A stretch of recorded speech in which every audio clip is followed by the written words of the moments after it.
నల్లేరు ఇది మనకి బోన్స్‌కి ఎంత మంచిదో ఆయుర్వేదంలో దీన్ని కట్లు కట్టడానికి వాడతారు. ఇది పచ్చడి చేసుకుంటే 1, 2 రోజులకే అయిపోతుంది కాబట్టి నేను ఈరోజు నల్లేరు కారప్పొడి చేస్తున్నాను. దీనికి కావాల్సిన ఇంగ్రీడియంట్స్ పొట్టున్న మినపప్పు, అలాగే శనగపప్పు వీటిని దోరగా వేయించుకోవాలి. మంచి అరోమా వచ్చిన తర్వాత దీంట్లో మనకి టేస్ట్‌కి తగ్గట్టుగా వెల్లుల్లిపాయలు కొన్ని వేసుకొని ఇది కూడా కొంచెం వేయించుకున్న తర్వాత తెల్ల నువ్వులు, మీ దగ్గర నల్ల నువ్వులున్నా ప్రాబ్లం లేదు. అది కొంచెం ఇది కొంచెం కలిపేసుకున్నా ప్రాబ్లం లేదు. నువ్వులు కూడా వేసి చిటపటలాడిన తర్వాత వీటినంతా ఒక ప్లేట్లో తీసుకొని చల్లార్చుకోవాలి. ఇప్పుడు మనం నల్లేరుని కాడలు ఈనెలన్నీ తీసేసుకొని చేతి నిండా ఆయిల్ రాసుకొని మాత్రమే నల్లేరుని ముట్టుకోవాలండి. లేదంటే చాలా దురదొస్తుంది. వీటిని కొంచెం తడి ఉందని నేను ఫస్ట్ పాన్ ఫ్రై చేసుకొని తర్వాత ఆయిల్ వేసుకొని బాగా వేయించుకున్నాను. మీరు వేయించడంలో గనుక ఫెయిల్ అయ్యారంటే ఖచ్చితంగా దురదొస్తుంది. బాగా వేయించుకోవాలి.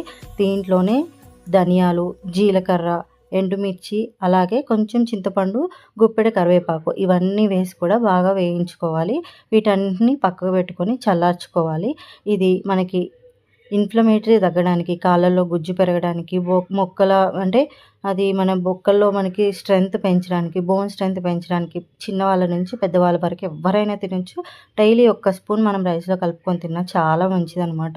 వీటన్ని బాగా వేయించుకొని పక్కకు పెట్టుకోవాలి. ఇది చల్లారిన తర్వాత మనం మిక్సీలో వేసుకొని ఫైన్ పౌడర్‌లో పట్టుకొని చక్కని జాడీలో ఏదన్నా మనం స్టోర్ చేసుకోవచ్చు. ఇప్పుడు మనం మిక్సీ పట్టేటప్పుడు కొంచెం పసుపు, కొంచెం ఉప్పు మన టేస్ట్‌కి తగ్గట్టుగా వేసుకొని అడ్జస్ట్ చేసుకోవాలి. ఏదైనా తక్కువ ఉంటే ఇలా ఫైన్ పౌడర్‌గా పట్టుకొని మనం స్టోర్ చేసుకొని డైలీ ఒక స్పూన్ తిన్నామంటే ఖచ్చితంగా రిజల్ట్ ఉంటుంది. కంటిన్యూయస్‌గా వాడాలండి. ఒక్కరోజు వాడితే సరిపోదు.